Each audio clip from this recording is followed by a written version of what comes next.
fazer uma apresentação longa, mas fazer apenas uma apresentação mais curta e que pudesse dar a chance de vocês tirarem as dúvidas, os questionamentos. Então, à medida que vocês podem interferir durante a apresentação ou ao final, que a gente esclarece todas as dúvidas com relação à intubação orotraqueal, ok? Então, a nossa agenda, eu vou falar um pouco do momento que a gente está vivendo, fazer umas orientações gerais, mostrar como se procede a intubação orotraqueal e, a seguir, a gente abre para os questionamentos, para as dúvidas de todos vocês. Então, na realidade, a intubação ela pode ser feita tanto com nasotraqueal como orotraqueal.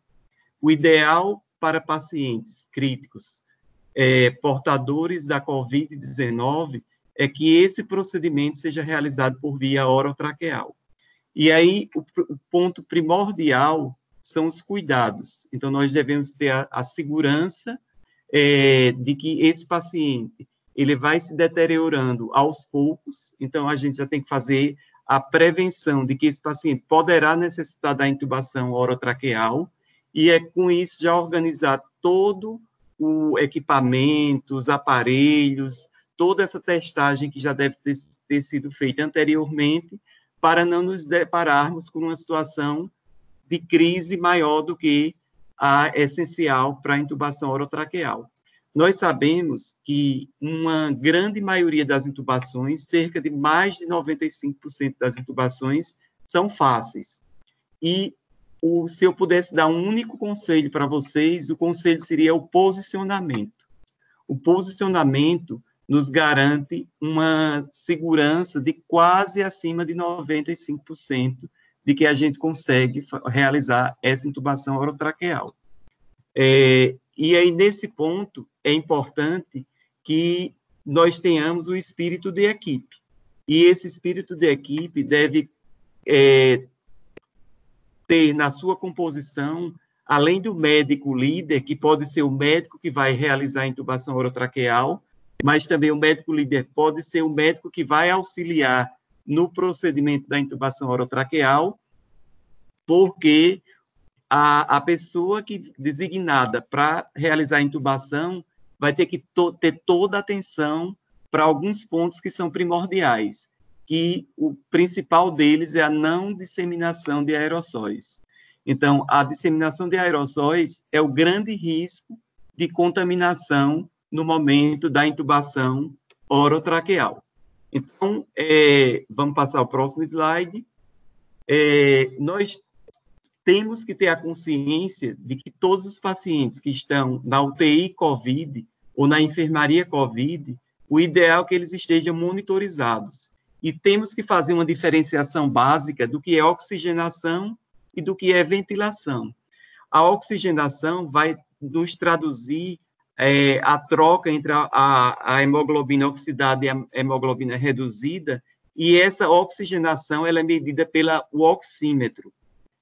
Foi o Lambert Beer que criou essa lei e que ele conseguiu desenvolver, através dessa lei, a possibilidade de que nós colocando um sensor no dedo, na orelha, em alguns locais a gente pudesse ter uma tradução da oximetria.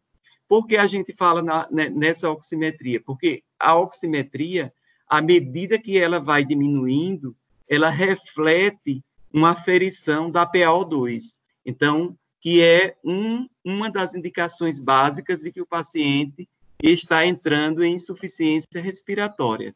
Só para vocês entenderem, quando o paciente chega a uma saturação de 90%, esse paciente tem uma PaO2 de 60 milímetros de mercúrio, que é uma transição para que a gente possa, nesse momento, pensar já numa intubação orotraqueal, porque esse paciente vai evoluir desse quadro de hipóxia para uma hipoxemia, e aí nós não vamos ter como carrear adequadamente o oxigênio para o cérebro, para as outras partes do corpo, que poderá entrar em sofrimento em decorrência da parte nutricional adequada que é carreada pelo sangue, juntamente com a hemoglobina. Então, um dos parâmetros seria a oximetria. O outro parâmetro que é primordial, na realidade, esse parâmetro é para nós observarmos se o paciente está tendo troca gasosa. Então, não confundir oxigenação com ventilação, são coisas totalmente diferentes. A medida da oxigenação é feita pelo oxímetro de pulso, a medida da ventilação é feita pelo capnógrafo. Então, são as trocas gasosas que estão ocorrendo e que, na nossa observação, esse paciente deve estar com a capnografia entre 35, 44, 45 milímetros de mercúrio, que seria uma capnografia aceitável de que o oxigênio está sendo carreado para todo o organismo. Então, após esse preâmbulo, após vocês entenderem o que seria a oxigenação, o que seria a ventilação, nós temos duas situações básicas de indicação que um paciente está se tornando crítico e está se tornando emergencialmente numa necessidade de intubação, seja ela nasotraqueal ou orotraqueal. No nosso caso específico, a gente vai falar de intubação orotraqueal, que é a indicação sine qua non nos pacientes portadores da COVID-19. Então, nós temos que ter dois parâmetros. Um parâmetro que seria que nós nunca deveríamos esperar esse momento, que seria aquela parada cardiorrespiratória iminente. Posteriormente, na próxima semana, eu também farei uma aula para vocês sobre a parada cardiorrespiratória e a ressuscitação. E também, uma coisa fundamental é que essa prevenção ocorra com esses parâmetros que vocês estão vendo acima. Ou seja, nós devemos observar aqueles pacientes que estão ventilando espontaneamente ou aqueles pacientes que estão com uma oferta de oxigênio e não estão mantendo uma saturação mesmo com essa oferta de oxigênio. Ou seja, um ponto de corte para nós ficarmos alertas seriam aqueles pacientes que estão com um catéter de oxigênio e não estão mantendo uma saturação de 93%. Porque seria uma saturação limítrofe.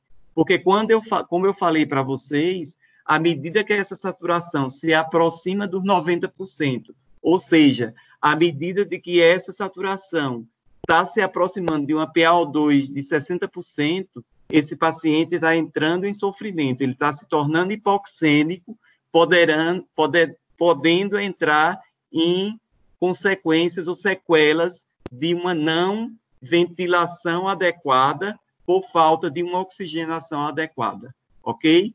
Então, o parâmetro que a gente vai utilizar seria esse limítrofe de uma saturação de 93% naqueles pacientes que não estão melhorando do seu quadro ventilatório com uma oferta de oxigênio, ou seja, aqueles pacientes que estão fazendo hiperpneia, eles estão com a frequência respiratória elevada, acima de 28, 30 incursões respiratórias por minuto, e aqueles pacientes onde nós temos uma relação entre a PaO2 e a FiO2 menor que 150 milímetros de mercúrio. Lembrar que tudo isso é com oferta de oxigênio. Se nós considerarmos que o paciente está ventilando espontaneamente com a saturação acima de 93%, esse paciente está conseguindo realizar as trocas gasosas. Uma outra coisa que nós temos que estar atentos é que nós temos tempestades de alterações pulmonares que elas vão se avolumando e se essa oximetria e essa capnografia não forem resolvidas a contento, nós podemos evoluir com a disseminação desse quadro e piora do quadro, levando a uma possibilidade de uma parada cardiorrespiratória. Então, o ideal é sempre no paciente COVID, sempre no paciente que esteja próximo a um quadro desse, de piora do quadro ventilatório, que a gente não espere a próxima etapa, que seria a parada cardiorrespiratória, mas que a gente já faça uma prevenção para prover esse paciente de um suporte adequado e o suporte adequado nesse paciente que está se deteriorando é com a ventilação mecânica, como a gente vai falar posteriormente. Então, após vocês entenderem o que é a oxigenação, o que é a ventilação, entender que esse paciente precisa de um suporte adequado para que ele não chegue a uma parada cardiorrespiratória, a gente vai passar para o ponto fundamental da aula, que é a intubação em sequência rápida. Não entendam a intubação em sequência rápida na tradução de rapidez. A sequência rápida tradicional, quando ela foi desenvolvida, ela foi desenvolvida para que a gente pudesse, naquelas situações onde nós temos, aí eu vou falar de situações tradicionais, pacientes com estômago cheio, pacientes com risco de regurgitação, paciente com risco de pneumonite aspirativa. Então, nesses casos, esses pacientes teriam uma indicação de serem intubados em sequência rápida. E aí os estudos foram feitos e mostraram que esse paciente necessitaria de um drive para que ele não sinta dor, para que ele não tenha reflexo autonômico durante a intubação. Então, nós vamos ofertar uma analgesia adequada desse paciente, que a gente vai falar posteriormente, mas também que esse paciente pudesse ter uma proteção com relação ao recall e uma lembrança inadequada daquele momento em que ele está sendo intubado e que a gente vai prover esse paciente dessa proteção com um hipnótico venoso, porque na COVID-19 nós não utilizamos os hipnóticos inalatórios. É bem claro que o hipnótico inalatório ele vai ser absorvido pelo pulmão. E para ser absorvido pelo pulmão, nós precisamos colocar uma máscara nesse paciente e abrir um instrumento onde a gente vai ofertar que esse anestésico inalatório seja misturado com oxigênio para que ele seja ofertado ao paciente. E aí, esse mecanismo poderá gerar a transmissão dos aerosóis, que é contraindicado na COVID-19 pelo risco de contaminação do profissional que está prestando a intubação, como também dos profissionais que estão no derredor desses pacientes. Nós sabemos que é de fundamental importância a segurança e o cuidado. Hoje, a maioria dos pacientes que são contaminados, a maioria dos profissionais que são contaminados com a intubação em sequência rápida, são decorrentes do uso inadequado dos EPIs. Um outro caso de contaminação que também os estudos têm mostrado, todos os estudos internacionais mostram, que o momento da desparamentação também é um momento crítico, onde alguns desses profissionais também são contaminados. Então, vamos orientar vocês com relação à intubação em sequência rápida. Então, como eu falei anteriormente, nós nunca devemos esperar a parada cardiorrespiratória para tomar uma decisão de intubar o nosso paciente que está entrando num quadro de hipoxemia, ou seja, aquele paciente onde a sua condição clínica, ele está monitorizado, nós observamos que ele está aumentando a sua frequência respiratória, ou seja, esse paciente está aumentando as suas incursões, chegando acima de 28, 30 incursões, esse paciente ele vai entrar numa falência respiratória, porque cada vez mais ele vai ter essa fome de oxigênio para que ele realize uma ventilação adequada. Então, ele vai entrar nesse último quadro que vocês estão vendo, num quadro hipoxêmico, onde ele vai ter uma deterioração do seu quadro clínico e nós devemos, nesse caso, se não estivermos atentos para a prevenção, nós podemos correr o risco de termos que intubar esse paciente de forma emergencial por conta de uma iminente parada cardiorrespiratória. E aí, toda a proteção da equipe está na alça fechada. O que é que a gente chama de alça fechada? Ao adentrar a terapia intensiva, o ideal é que toda a equipe se reúna e realize o checklist. Qual é o checklist que nós temos que ter na UTI COVID? Inicialmente, nós vamos observar, todo mundo entrou com EPI, todo mundo está adequadamente protegido, isso é condição número 1. Quem não tiver adequadamente protegido não deve entrar na UTI COVID, em hipótese alguma. Você tem que estar com o seu óculos, você tem que estar com a face shield, você tem que estar com o gorro, você tem que estar com as luvas, você tem que estar com o capote. Então, você não deve relegar esse cuidado que é adequado para a manutenção da sua vida. Portanto, nós, como profissionais da saúde, devemos fiscalizar e protegermos uns aos outros que estamos dentro da UTI COVID. Então, primeira coisa, checklist de EPIs adequado. Segundo, troca de plantão, início de plantão, vamos fazer uma checagem da terapia intensiva. Primeira coisa, os aparelhos, os ventiladores estão testados, eles estão adequadamente de forma a prover o que o paciente vai necessitar. Nós checamos se temos os laringoscópios, os videolaringoscópios, os tubos, os fármacos. Então, todo esse checklist deve ser feito de forma adequada. Após o checklist de material, após o checklist de equipamentos, após o checklist da equipe, que é o primordial, que é o anterior a tudo, nós vamos, diante de uma intubação, promover essa alça fechada. Então, lembram que eu disse que o primeiro conselho que eu daria a vocês seria o posicionamento adequado? O segundo conselho que eu dou para vocês é manter a calma. Não adianta, não existe essa pressa, essa correria para entubar o paciente COVID, porque ele está monitorizado e preventivamente nós vamos poder observar quais são aqueles pacientes, porque nós estaremos alertas. Então, se nós estamos fiscalizando, se nós estamos atentos, então esse estado de alerta vai proporcionar calma. Eu quero dizer para vocês que hoje os aspectos psicoemocionais têm sido deletérios nos profissionais.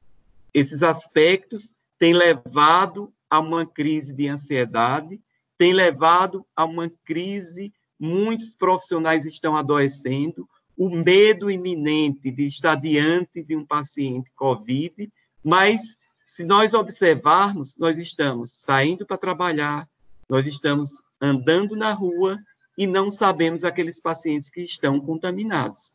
Então, nesse caso específico, se você está dentro de uma UTI COVID, o paciente tem diagnóstico, ele não está nem com suspeita. Nós já sabemos que esse paciente é positivo, ele tem a doença manifestada e nós vamos ter que ter a nossa segurança.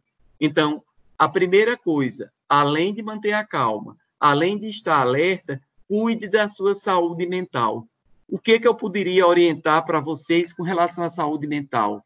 Mantenha períodos de pausas durante as 6 horas que você vai passar dentro da UTI COVID.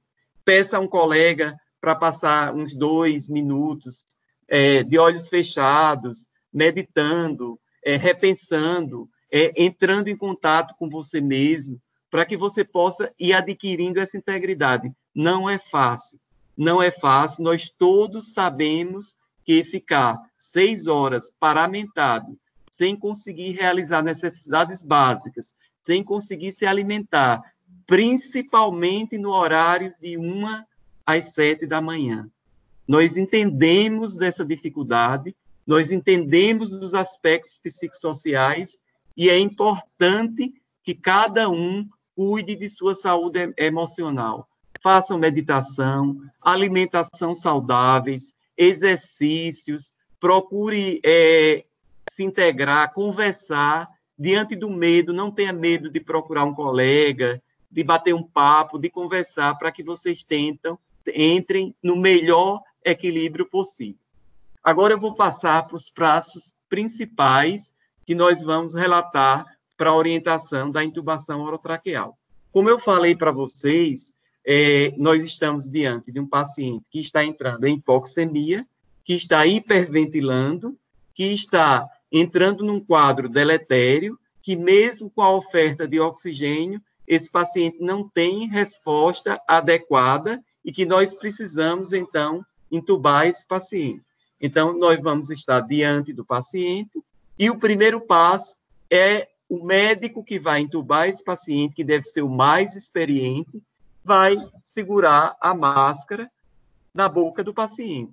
Essa máscara, ela deve estar o mais adequada possível e lembrar que uma das condições básicas é não ventilar esse paciente. Por que nós não devemos ventilar esse paciente? Justamente para evitar a nossa contaminação e a contaminação daqueles que estão ao nosso derredor. Então, nós vamos colocar a máscara e, a partir da máscara, a gente vai fazer os checklists de segurança do paciente e tentar limitar essa contaminação, tanto do ambiente e como da equipe. Lembrar que nós já estamos paramentados e aí chegou a hora de ter o auxílio daquele médico líder. Qual é o auxílio desse médico líder? De realizar os comandos. Então, ele vai dizer, inicialmente, nós vamos administrar a lidocaína. Por que nós administramos a lidocaína? Nós sabemos que a maioria dos profissionais não tem muito manuseio dos opioides, mas ele não está contraindicado e pode ser utilizado. E ele não deve ser substituído pela lidocaína. A intenção da utilização da lidocaína é, além da proteção da via aérea do paciente, além de melhorar essa analgesia, além de prevenir o bloqueio do reflexo autonômico, nós vamos associar essa lidocaína para potencializar os fármacos que nós vamos utilizar posteriormente. Então, o médico líder vai pedir ao técnico de enfermagem para administrar 1,5. A literatura diz que varia de 1 a 2 miligramas por quilo de peso. A gente está orientando fazer 1,5 miligrama por quilo de peso. Então, vai fazer a lidocaína e vai esperar 3 minutos. Então, por isso que eu avisei a vocês, a prevenção é importante, porque, apesar de ser uma intubação em sequência rápida, não é a rapidez em intubar o paciente, mas o manuseio adequado dessa intubação.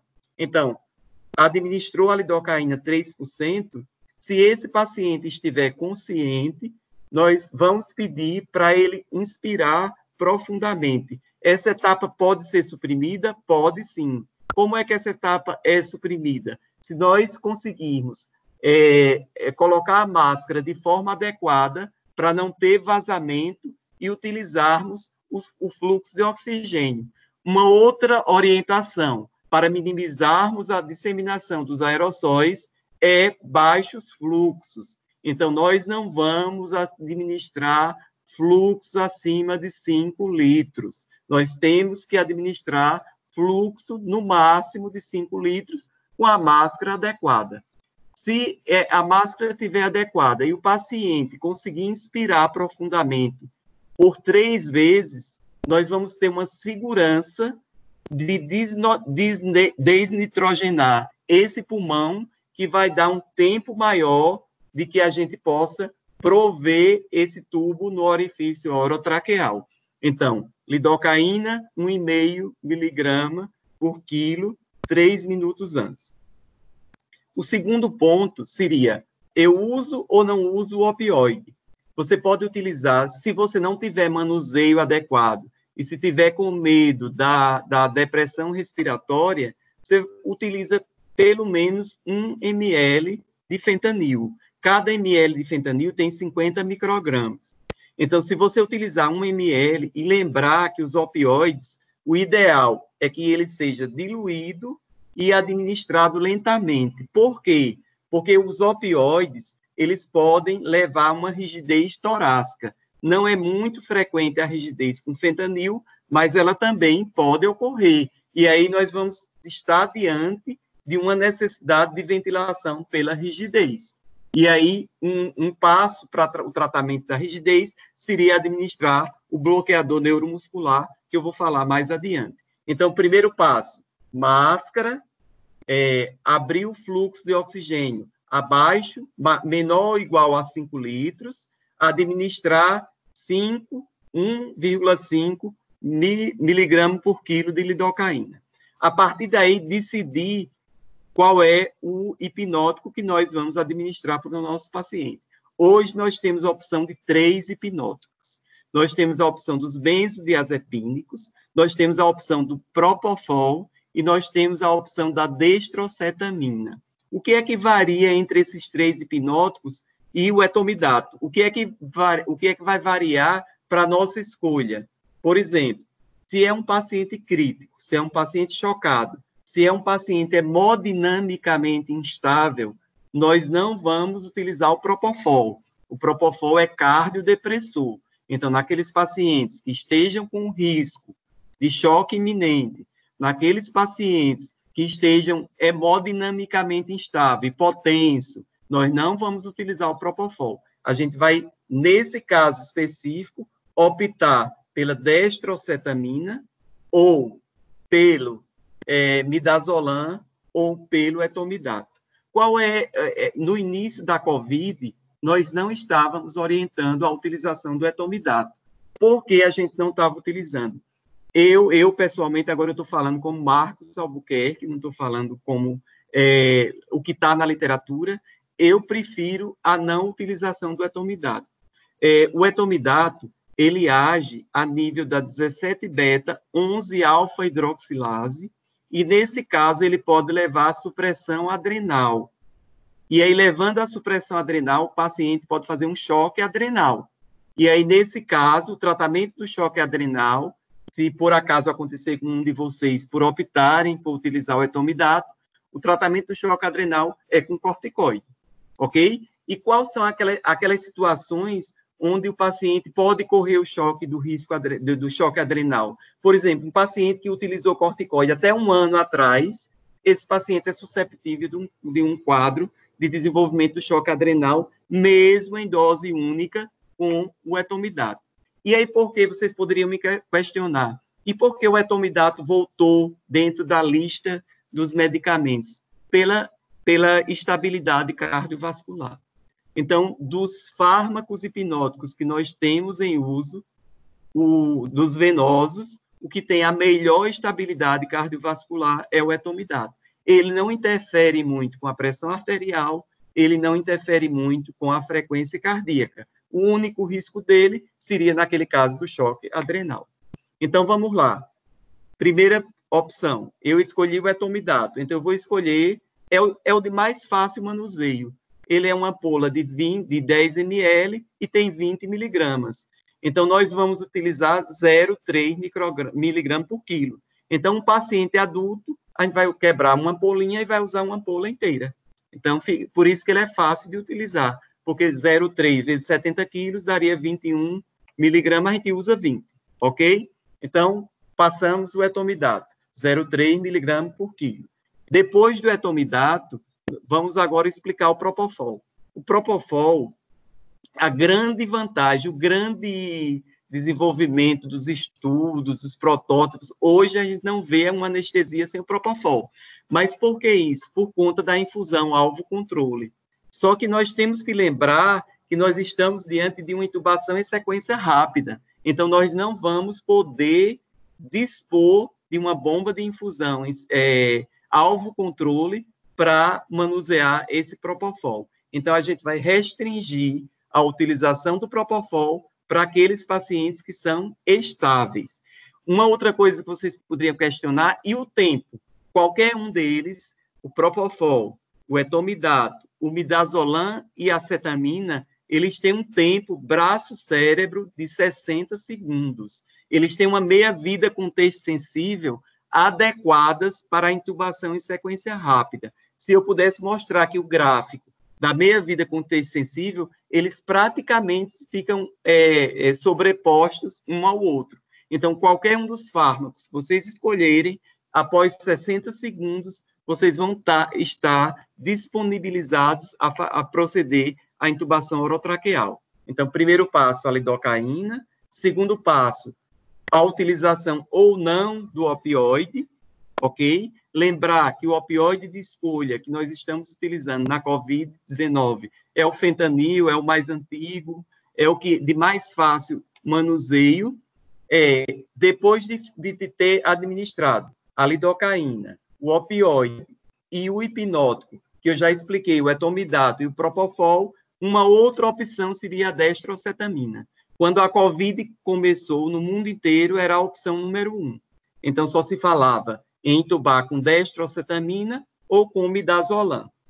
O midazolam, hoje, se eu tiver diante de um paciente para entubar, eu faço como um adjuvante. Eu não coloco ele como uma droga de primeira escolha, como um fármaco de hipnótico de primeira escolha.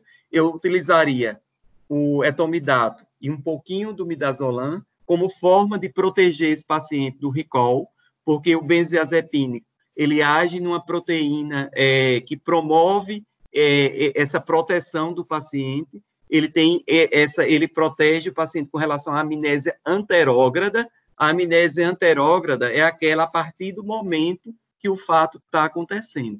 Então, ele protege o paciente de, no futuro, não ter a síndrome do estresse pós-traumático durante a intubação. Então, a opção recairia, primeiro, etomidato, ou propofol, ou destrocetamina. A utilização de destrocetamina, ela pode ser usada de 2 a 3 miligramas por quilo. Então, você vai lá, faz o cálculo, num paciente de 70 quilos, você pode usar ou 140 ou 200 miligramas de destrocetamina. Cada ml tem 50 de destrocetamina. Lembrar que no Brasil, todos os estudos lá fora, se vocês pegarem os estudos, são com cetamina. No Brasil, nós não temos mais cetamina. A cetamina é uma mistura racêmica, ela promovia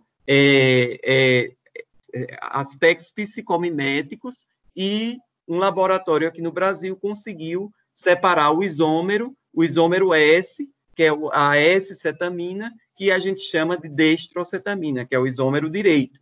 Esse isômero, ele minimiza esses efeitos psicomiméticos. Então, vamos lá. Lidocaína, estou fazendo um brainstorm com você, um mapa mental. Lidocaína, 1,5 miligrama por quilo. Quem não tem experiência, 1 ml de fentanil diluído, injetado lentamente. Marcos, vai dar tempo? Vai dar tempo, porque você utilizou a lidocaína e você vai proceder 3 minutos os outros fármacos.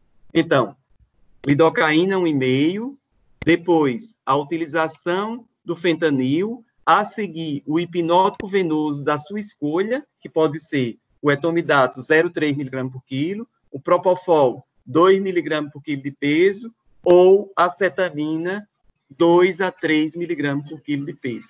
E aí você poderia me questionar, e o midazolam que você falou de adjuvante? Aí você pode mandar injetar antes desses 3 fármacos, você pode utilizar 1 a 2 mg do midazolam. Não vai ter nenhuma alteração hemodinâmica, seja qual for o dos 3 fármacos de escolha. O que é que falta agora? O bloqueador neuromuscular. Qual é a importância do bloqueador neuromuscular? Para melhorar a nossa intubação orotraqueal. Então, com o bloqueador neuromuscular, nós temos 2 linhas de bloqueadores. Nós temos os bloqueadores despolarizantes e nós temos os bloqueadores adespolarizantes. Qual é a diferença básica entre eles? Os bloqueadores despolarizantes, nós só temos como representante a succinilcolina, que é o quelicin. Então, a succinilcolina, ela age despolarizando a placa. E aí, ela é a indicação 1A para intubação em sequência rápida. Mas os estudos foram desenvolvendo e hoje nós já temos um fármaco que é similar em tempo com a cetamina. Então, do grupo dos adespolarizantes, nós temos os benzioquinolínicos, que seria o atracúrio, o cisatracúrio. Muita gente questiona, pode ser usado na COVID para manutenção, para manter o paciente no respirador. Na intubação, jamais. Na intubação, nós só temos 2 opções. A primeira opção é a succinilcolina, que é um bloqueador despolarizante, e a segunda opção seria um bloqueador adespolarizante do grupo amônio. E qual seria esse grupo? É o grupo dos ônios. pancurônio, rocurônio, vecurônio. No Brasil, nós só temos atualmente o rocurônio. Então, fica fácil com relação à intubação orotraqueal. Nós só temos a lidocaína para manusear, o fentanil, os 3 hipnóticos que a gente vai escolher, ou a destrocetamina, ou propofol, ou etomidato, auxiliar essa potencialização para evitar o recall com o midazolam e chegar no bloqueador neuromuscular. Se eu fiz a opção pela succinilcolina, após a injeção, eu espero 60 segundos para observar as fasciculações. Vocês vão observar que o paciente vai fazer movimentos mioclônicos. Não se assustem, é normal, é por conta da despolarização e ele faz esses movimentos tônico-clônicos como se estivesse convulsionando. Não se assustem, é normal pela utilização da succinilcolina. Mas vamos supor que eu optei pelo rocurônio. E aí o rocurônio, na prática diária da anestesia, a gente usa 6 miligramas por quilo de peso. Na intubação COVID, não é essa dose. Na intubação COVID, é o dobro dessa dose. Por quê? Para que ela se assemelhe ao mesmo tempo da succinilcolina. Então, o rocurônio, normalmente, que a gente intuba na anestesia com 0,6, que são 2 DE 95, ou seja, é a dose eficaz 95%, onde a gente consegue intubar 95% dos pacientes. Só que na COVID, como a gente quer fazer uma intubação em sequência rápida, nós temos que multiplicar por 2 essa dose eficaz 95. Então, ao invés de 2 DEs, a gente vai utilizar 4 DEs 95. Ô, Marcos, e quanto é 4 DEs 95? Se 2 são 0,6, 4, 1,2. Então, 1,2 miligramas por quilo. Então, estamos prontos agora. E aí vocês poderiam questionar. Hoje nós sabemos que nós temos um reversor para o rocurônio. Não tem indicação alguma na COVID-19. O reversor do rocurônio é durante a intubação da anestesia. Na COVID-19, a gente não vai reverter o bloqueador. Se nós não conseguirmos intubar, nós vamos passar para os passos seguintes que eu vou falar mais adiante. Então, não se preocupem de não ter o reversor do rocurônio. A dose para COVID-19 de intubação com rocurônio é 1,2 miligramas por quilo, ok? Então, eu vou fazer a revisão final dos fármacos para a gente continuar. Então, lidocaína, 1,5 miligramas por quilo. A seguir, 1 ou 2 ml do fentanil, dependendo de se você tiver mais medo, você faz só 1. Diluir para evitar a rigidez torácica. E aí vocês poderiam me perguntar, e se ocorrer a rigidez torácica? Aí tem que, sequencialmente, injetar o hipnótico e, rapidamente, o bloqueador neuromuscular para proceder à intubação. Por quê? Porque na anestesia a gente tem a chance de ventilação com pressão positiva, diante da rigidez torácica. Mas na COVID, não, porque a gente não vai ventilar esse paciente para evitar a disseminação dos aerosóis. Lidocaína, fentanil, o hipnótico venoso de escolha, seja destrocetamina, propofol ou etomidato, a seguir o bloqueador neuromuscular que você optar, succinilcolina ou rocurônio, ok? Feito isso, nós injetamos tudo, nós vamos agora nos preparar para intubação propriamente dita. Então, o paciente está ventilado, eu agradeço aí à Sociedade de Anestesia do Piauí, que nos cedeu esse material para a gente mostrar a sequência. Então, primeira coisa, lembrem sempre que nós temos que ter esse filtro acoplado ao tubo. Esse filtro é o filtro bacteriano, é o filtro EPA, que vai proteger o paciente de contaminar o aparelho de anestesia, ok? Então, colocou a máscara, e aí a literatura mostra que o nível 1A de evidência para intubação seria o videolaringoscópio. Nós, com muito esforço, conversamos com a professora Ângela e nós conseguimos comprar 3 videolaringoscópios para a UTI COVID. Então, esses vídeos estão disponíveis. Na segunda-feira, acaba a minha quarentena, eu estou voltando para o hospital. Quem tiver interesse em participar, nós vamos fazer estações práticas e quem tiver interesse a gente orienta. Qual é a vantagem da utilização do videolaringoscópio? Você não se aproxima do paciente. Você tem uma câmera que você vai visualizar o orifício orotraqueal. Mas em mãos não hábeis só vai atrapalhar. Então, se você não sabe usar o videolaringoscópio, não treinou, vá para o método convencional, que é o laringoscópio tradicional. Não tente ir com o videolaringoscópio, porque você tem que ter a prática da utilização de visualização da imagem. Então, as turmas vão ser agendadas e quem tiver interesse, a gente vai treinar tanto intubar com o videolaringoscópio, como também vamos treinar a intubação com o laringoscópio comum. Quais são as orientações que a gente dá para a proteção da disseminação dos aerosóis? A primeira coisa, na seringa de 20, ela tem um êmbolo. Então, você vai tirar aquela borrachinha da seringa e vai proteger o orifício orotraqueal. Por que isso, Marco?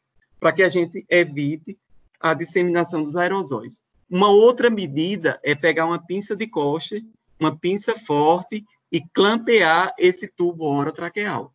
Também nós estamos fazendo uma dupla proteção. Uma outra indicação é que na COVID a gente não pode brincar de intubação, a gente tem que ir preparado para intubar o paciente. Então, nesse caso, nós devemos utilizar o fio-guia. Então, vocês estão vendo aí que nessa primeira imagem está lá o laringoscópio, o tubo e um fio-guia. Outra coisa que nós temos que estar atentos é que nós não vamos fazer a avaliação de via aérea desse paciente. Então, a gente não sabe qual é o malampate desse paciente. Então, esse paciente pode ter uma via aérea difícil. E aí, nesse caso, ou a gente não tem a dimensão do número do tubo orotraqueal. O que eu aconselho para vocês? Para os pacientes do sexo masculino adultos, que é o que a gente vai tratar da COVID, nós utilizamos, em geral, tubos 7,5, 8 e 8,5. Tem que ter esses 3 tubos? Tem. Por quê? Porque para que a gente mantenha um drive adequado de ventilação, nós não podemos ter vazamento do tubo no orifício orotraqueal, porque senão nós não vamos estar mandando o fluxo adequado de ventilação para esse paciente. Vai ter um vazamento. Para as mulheres, a gente aconselha ter um tubo 6,5, 7 e 7,5. Então, para os homens, preferencialmente, vocês vão utilizar 7 ou 8,5, a não ser aqueles pacientes muito altos, que têm o pescoço longo, um orifício orotraqueal muito grande, é que vocês vão utilizar 8,5. Em geral, vai ser 7,5 ou 8. Para as mulheres, em geral, vai se utilizar 6,5 ou 7. Lembrem que eu disse a vocês no início da aula, posicionamento. Colocar o paciente com a cabeça na posição adequada, alinhando os eixos para visualização do orifício orotraqueal, é condição sine qua non. Muitas vezes, 95% ou mais das vezes, a intubação torna-se fácil com o posicionamento. Um posicionamento inadequado, mesmo em mãos hábeis, dificulta a intubação orotraqueal. Não é o paciente que tem a via aérea difícil, é o profissional que está procedendo à intubação que não posicionou adequadamente, com dificuldade de visualização do orifício orotraqueal. Uma outra coisa, também é adequado que, se você vai utilizar o laringoscópio comum, utilize lâminas, que você tenha uma lâmina intermediária, uma menor e uma maior, porque em algumas situações você vai deparar com aqueles pacientes, principalmente do pescoço longo, você vai introduzir a lâmina e você não vai visualizar o orifício orotraqueal. Então, como é o procedimento da intubação? Você vai ter cuidado para não quebrar os dentes do paciente, vai posicionar o paciente de forma adequada e o que você vai elevar é a mandíbula do paciente. Então, com a elevação da mandíbula, então você vai deslizando pela língua do paciente essa lâmina em direção à valécula. Então, ao elevar esse palato desse paciente lá na base da valécula, você vai expor o orifício orotraqueal. Então, é ali onde você vai introduzir o tubo orotraqueal. Tem que lembrar para não fazer uma falsa intubação e colocar o tubo no esôfago. Ah, Marcos, como é que nós vamos saber disso? Só depois que insuflar o CAF e que colocar o capnógrafo. Nós não orientamos a ausculta do paciente para testar se o tubo está no local correto. Por quê? Porque pode ser que nessa ausculta, quando a gente vai ventilar o paciente, dissemine os aerosóis. No dia a dia da anestesia, a gente faz isso? Faz sim. E aí, a gente ausculta. E qual a importância da ausculta? A importância da ausculta é para que a gente promova a colocação do tubo no local adequado. Nós sabemos que o pulmão direito, a bifurcação da traqueia vai mais... A tendência de você colocar o tubo é para o pulmão direito. E aí, o que isso vai acontecer? A telectasia. Vai acontecer progressão, infecção respiratória, pneumonia, sepse e óbito. Ah, o paciente morreu por uma colocação inadequada do tubo, não morreu porque ele iria morrer, porque você não colocou o tubo. E como é que eu vou saber disso? Quando você conectar o capnógrafo, você vai olhar se o paciente está tendo as trocas gasosas adequadas. Então, algumas situações, você olha lá, o capnógrafo começa ou o paciente começa a fazer hipercapnia, ou a saturação fica naquele borderline, 93, 94, vá observar que esse paciente, se ele não tem um comprometimento pulmonar grave, é porque você não colocou adequadamente o tubo no local correto, para que ele possa ventilar ambos os pulmões, ok? Então, feito isso, colocou o tubo, nós vamos... a primeira coisa é insuflar o CAF.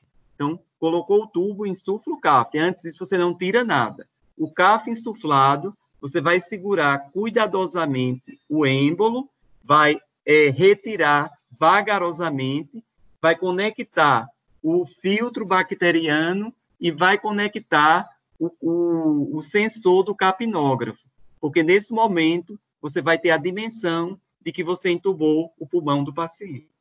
Ah, ele pode desaturar antes? Pode. Se você demorar a fazer toda essa sequência e ele começar a desaturar, é porque o tubo deve estar no esôfago. E aí, esse paciente, você vai ter um novo desafio. Eu não consegui entubar o paciente de primeira. Alguns guidelines no início dizia que você teria a segunda tentativa de intubação. Hoje, a maioria dos autores estão preferindo não conseguir entubar o paciente, partir para a crico. Então, a crico seria uma situação provisória para, posteriormente, proceder à traqueostomia. Então, nós sabemos que nós temos dificuldade, nós só temos 3 profissionais de cabeça e pescoço no hospital, que são eles que vão proceder à traqueostomia. Então, nós temos que estar adequadamente, cuidadosamente, para ver se a gente consegue minimizar esses chamados, ok? Então, entubou o paciente, colocou o paciente no ventilador, nós vamos preparar o que eu fiz aqui, um resumozinho para orientar vocês com relação à intubação. Então, pré-oxigenação com menor ou igual a 5 litros, lidocaína, 1,5 miligrama por quilo, midazolam, 1, 2 até 3 miligramas para evitar o recall, para promover uma amnésia anterógrada, a utilização da dextrocetamina, do propofol e do etomidato. Eu coloquei a interrogação no etomidato por conta do choque adrenal, não é que ele é contraindicado.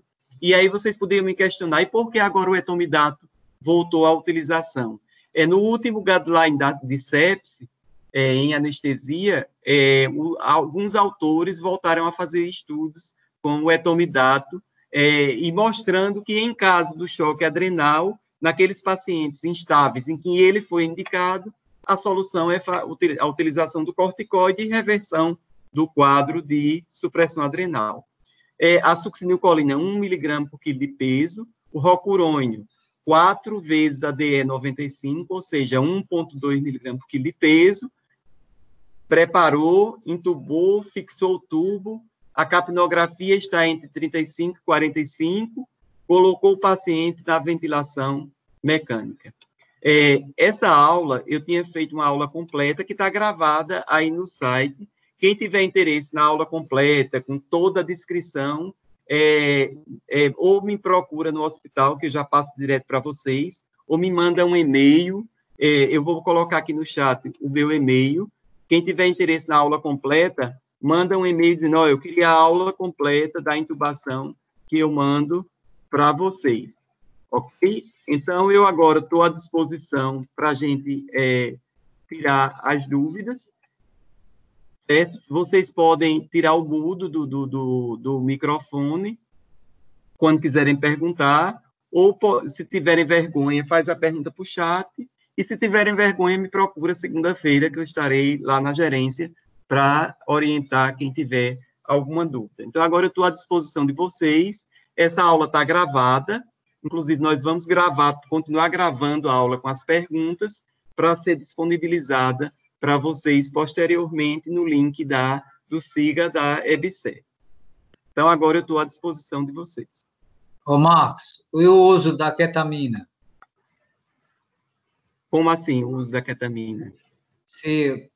Como tem alguns artigos que falam para você usar a ketamina na indução. Então, como eu expliquei, Jorge, né? Isso. Eu reconheci a voz. Nós temos 3 opções, Jorge. Qual seria o critério de escolha? Se o paciente está instável ou não. Se esse paciente está hemodinamicamente instável, aí o critério de escolha recai na destrocetamina, porque no Brasil a gente não tem mais cetamina, destrocetamina, que é o ketamina S. Ou recai na destrocetamina ou no etomidato, ok? Eu poderia não utilizar a destrocetamina e nem o etomidato? Poderia. Qual seria a opção? A opção seria o midazolam em altas doses, pelo menos 1 a 2 miligramas por quilo de peso. E aí não compensa, porque você vai perder muito tempo fazendo cálculo, fazendo todas as orientações. Então, assim, criem na cabeça de vocês, diante de um paciente que precisa de intubação, eu vou pensar só em 2 coisas. Esse paciente está estável ou esse paciente está instável, ok? Se ele está estável, aí você pode usar qualquer um. Pode usar o propofol, pode usar o etomidato, pode usar a destrocetamina. Fica ao critério de vocês. E se ele estiver instável, aí você pode utilizar ou o etomidato ou a destrocetamina. Nos estudos iniciais, vinha, Jorge, a destrocetamina, no caso a cetamina lá fora do Brasil, por conta do choque adrenal. Mas os estudos atuais, eles já colocam no guideline de utilização um ou outro. Tanto pode ser a destrocetamina como o etomidato. Qual é o mais fácil de utilizar? Ambos. Vocês vão ver que, assim, a utilização desses fármacos, ele não traz nenhum medo para o manuseio. Por exemplo, o problema da destrocetamina seria naqueles pacientes onde você tem algumas situações cardiovasculares de risco, que a destrocetamina, diferente dos outros, porque nós temos um grupo de fármacos hipnóticos que são o etomidato, o propofol, o tiopental, que a gente não usa mais, e os benzodiazepínicos. Esse grupo, eles agem a nível de receptor GABA, e eles agem dando um perfil mais de diminuição de metabolismo. Já a cetamina é o inverso. A cetamina, ela aumenta a pressão intraocular, aumenta a pressão intragástrica, aumenta a pressão intracerebral. Por quê? Porque ela tem uma ação NMDA, ela não tem ação a nível de GABA. Ela é um fármaco que ela ativa, ela soma com o simpático. Então, ela provoca hipertensão, taquicardia, mas isso não contraindica a sua utilização no paciente da COVID. Priscila está perguntando se o protocolo será uma tentativa de IoT em caso de insucesso para crico e não para máscara laríngea. Os primeiros estudos, e alguns ainda, mesmo internacionais, ainda traz essa opção. A primeira tentativa ser com o tubo, se você não conseguiu utilizar a máscara laríngea. Por que essa orientação eu estou dando para vocês? Pela falta de prática. Então, é assim, quem não tem o manuseio, a mesma coisa do videolaringoscópio. Se você não tem o manuseio da máscara laríngea, você corre o risco de também poder levar a vazamento e a disseminação de aerosóis. Por isso que a gente preferiu, no hospital universitário, já que a gente não sabe a dimensão, os números estão crescendo em Sergipe, assustadoramente. Nós temos notícias aí de que as UTIs estão cada vez mais cheias, então a gente tem que tentar montar um protocolo à medida que os profissionais necessitarem de afastamento e que forem necessitando de outros profissionais, que a gente possa reduzir essa dificuldade de informação. Se vocês quiserem, depois eu posso até fazer um mapazinho mental e mandar por WhatsApp para vocês. Fazer um checklistzinho assim, ó, faz isso, isso e isso, e vocês podem até mentalizar aquilo de forma mais fácil. A dose da succinilcolina. Nós sabemos que a succinilcolina, ela aumenta o potássio, ela tem mioclonia, ela tem, por exemplo, os pacientes que têm risco de hipertermia maligna, ela é contraindicado a sua utilização. Então, a dose tradicional que a gente está orientando para a succinilcolina é 1 miligrama por quilo de peso. Mesmo paciente acima de 100 quilos, então, a ampolinha de 100 miligramas daria para um paciente de 100 quilos. Se, por acaso, você vê que é um paciente que você colocou a máscara, é um paciente que a mandíbula dele continua endurecida, e você tiver a opção, você pode usar de 1 a 1,5 miligrama por quilo. Mas, em geral, as orientações para a succinilcolina que nós estamos fazendo é de 1 miligrama por quilo de peso. Ok, Mayara? Mas, se quiser utilizar, a literatura mostra que pode ser de 1 a 1,5 miligrama por quilo de peso. Ok? Alguma dúvida mais? Podem perguntar no microfone, podem mandar mensagem. E quem tiver interesse na aula... que você vai fazer, você pode mandar seu e-mail para a gente pedir a aula completa? Já mandei o e-mail aí. Está no chat. Vocês estão vendo ou quer que eu coloque de novo? Tá, aí é onde tem 1748, albuquerquemac@uol.com.br. Aí eu posso mandar essa aula e mandar a completa. Na realidade, a aula completa está gravada.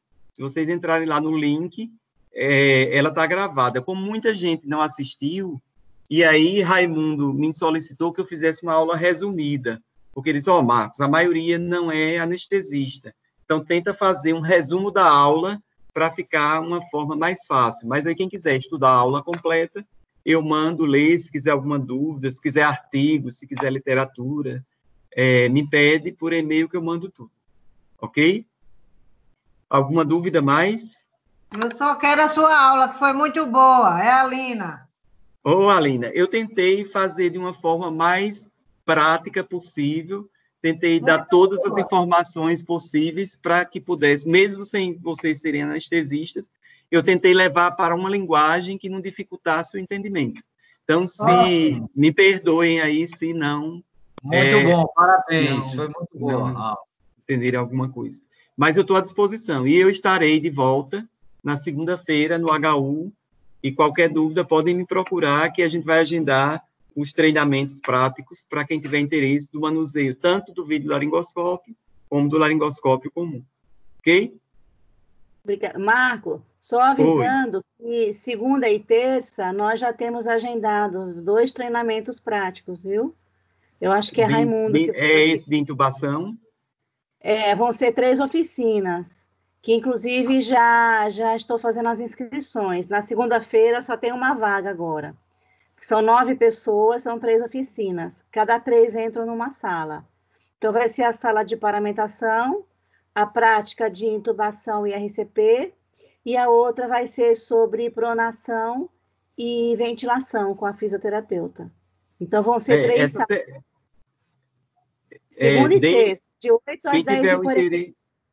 Quem tiver o interesse, já deu o nome à Lígia aí, que ela já pega a vaga de vocês. E aí eu vou preparar a de ressuscitação, eu tenho uma aula completa, André até já fez a aula, mas ele está afastado, Raimundo pediu para eu fazer um resumo igual a essa, aí eu vou fazer, e aí Lígia, o pessoal da GEP, dos treinamentos, vai disseminar informação com vocês para a gente fazer a aula de ressuscitação. E eu estou à disposição. Se vocês precisarem, pode mandar um zap, pode tirar dúvida, que eu estou à disposição de quem se interessar em tirar qualquer dúvida que esteja ao meu alcance. Se eu não souber, eu consulto os universitários. Como ficaria a manutenção da sedação?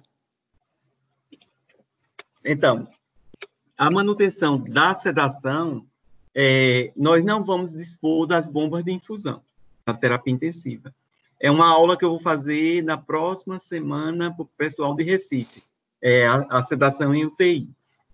Então, a gente vai ter que ver, eu fiquei ausente 14 dias, na segunda-feira eu vou ter que voltar e ver isso, eu não sei como ficou planejado com Flávia Janólio, se vão ter as bombas de infusão, ou se a gente vai fazer empírico ou em soro, e aí as orientações dependem de como for ter, do que a gente vai ter disponível. Qual é a orientação que eu dou para vocês? Por exemplo, um paciente da COVID, a gente não sabe quanto tempo ele vai ficar na terapia intensiva. Então, se puder utilizar, apesar de que o ideal seria em infusão-alvo controle, qual é a vantagem da infusão-alvo controle? É que a gente sabe exatamente quanto do propofol tem no cérebro do paciente. Então, a gente faz aquele controle de 0,5 a 1 miligrama por quilo de peso para manter o paciente com a sedação adequada, porque na terapia intensiva, a sedação e o bloqueio neuromuscular têm duas intenções. Primeiro, para que o paciente consiga suportar o tubo orotraqueal. A intubação orotraqueal é igual à dor do parto, ou então você arrancar passar uma faca no dedo sem anestesia, é a mesma dor. Então, ela tem esse intuito de melhorar a qualidade de passagem do paciente pela UTI. Então, a sedação é para que ele tenha esse repouso, para que ele diminua o metabolismo cerebral, ele vai consumir menos oxigênio, vai equilibrar mais toda essa homeostase, e o bloqueador neuromuscular para somar com a sedação, para poder esse paciente aceitar melhor o tubo orotraqueal. Eu vou ver o que a gente tem disponível, e aí, quando vocês me mandarem o e-mail, eu coloco as orientações, dependendo de como vai ser feito. Se vai ser feito no soro, é de um jeito, se vai ser feito em bomba manual, é de um jeito, se em bomba de seringa, é de um jeito, se for em bomba de roleta, é de outro jeito. Então, as orientações são todas diferentes. Mas a primeira dica que eu dou para vocês é o seguinte: depende da bomba de infusão. Se for em bomba, você vai calcular 100 ml hora, 100 miligramas por quilo de peso, aí tem todas essas variantes que não adianta eu falar aqui agora, porque não vai acrescentar muito, já que a gente está tentando criar o menor risco possível para quem vai trabalhar com a COVID. Mas aí, segunda-feira, eu me comprometo de ver com o pessoal qual é a disponibilidade da UTI para passar para vocês as orientações. Alguma dúvida mais? Não, obrigada. Ok? Então, eu vou encerrar o vídeo e me coloco à disposição de vocês pelo e-mail, pelo telefone e presencialmente a partir de segunda. Então, muito obrigado a todos por disponibilizar e lembrem daquilo que eu falei para vocês. Cuidem dos aspectos psicoemocionais. Nós temos muita gente sofrendo por conta do medo. Mas lembrem que vocês estão circulando. Se tivesse dentro de casa, eu dizia, não, tudo bem. Mas todos os profissionais de saúde estão circulando e dentro da UTI COVID você já sabe que o paciente tem o diagnóstico. Então, você vai ter o cuidado de prevenção. Ok? Muito obrigado a todos e até a próxima. Um abraço. Boa noite. Um abraço, Marco. Obrigada. Obrigada.